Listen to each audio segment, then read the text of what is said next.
Continuons toujours sur le même nœud, mais avec le même workflow, mais avec un nœud différent. Ça va être le module HTTP qui va vous être d'une utilité redoutable parce que en fait, c'est juste un appel API, en fait, tout simplement par le HTTP request. Et encore une fois, si vous ne savez pas faire des API, je vous renvoie à cette vidéo qui vous explique vraiment comment ça marche une API et comment on fait. Et une fois qu'on a un petit peu plus l'habitude, on va vouloir du coup faire certains appels API, notamment je vous ai expliqué le cas de Google Doc tout à l'heure où il n'y a pas forcément les modifications avec les variables. Et ben c'est pareil sur d'autres nœuds N8N où il n'y a pas toute la documentation API, tous les nœuds, tous les endpoints API, donc il va falloir nous les faire nous-mêmes, d'accord.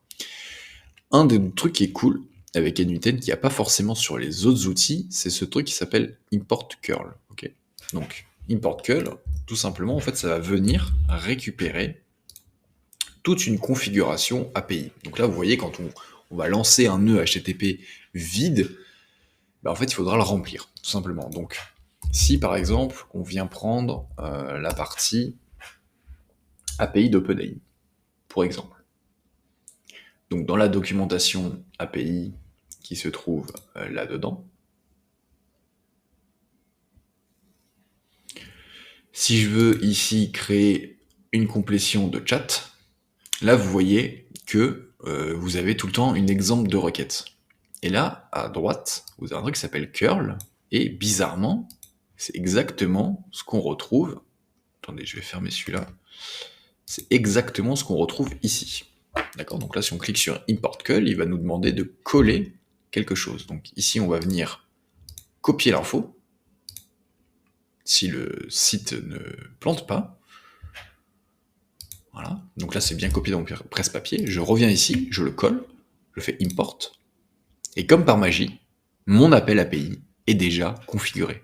Donc comme ça, quand on comprend, on a du mal, on démarre avec les API, on prend le code, on vient le coller dans N8N, l'URL, elle est bonne. Ici, il va nous mettre que ton autorisation, bah, c'est ta clé API que tu viens récupérer sur ton compte, que tu viens changer ici et que tu mets SK machin et le reste de ta clé API. Et ensuite, pour l'appel API, il configure déjà le JSON. Donc très clairement ici, on aura simplement à modifier le modèle ici, à venir mettre notre prompt là-dedans, et nos différents prompts également dans le JSON. D'accord. Et tout ça, on voit bien que c'est bien les requêtes qui sont demandées par OpenAI pour faire le chat de complétion.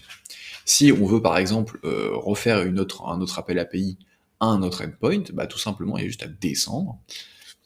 Et bon, la documentation elle est un peu longue, mais voilà, typiquement ici, pour faire un chat de complétion, donc récupérer la requête, bah pareil, je vais venir ici, copier, et bon là on va écraser le truc, mais bien entendu on refait un nouveau nœud, et pareil, voilà, ça va me reprendre le bon truc, ici ce sera l'ID du chat à mettre dedans, et pareil, ça configure déjà les choses dont on a besoin pour faire cette requête HTTP.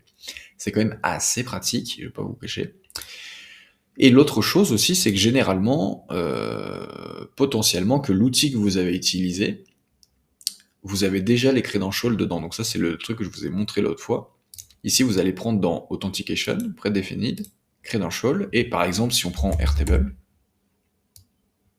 avec le Personal Access, donc là ici, étant donné que je suis déjà connecté à Airtable, si je fais des appels API personnalisés avec Airtable, je n'aurai pas besoin de mettre le header ici d'autorisation, parce que je suis déjà connecté par N8N, et en fait, ça sera juste faire un doublon que de remettre des trucs d'authentification là-dedans. Ok. Donc ici, après, vous avez toutes les méthodes classiques de requête API. Ok. Dans les options, vous pouvez activer la version sécurisée, de toujours récupérer de la data, même si elle est vide, au moins ça vous permettra de débugger plus facilement. Le retry on fail, ça veut dire que si votre appel API a échoué, bah, du coup, vous pouvez mettre des conditions pour dire en mode, bah là tu récupères, tu recommences jusqu'à 5 fois par exemple, et toutes les secondes, hop, ça va retester, hop, jusqu'à ce que ça fonctionne.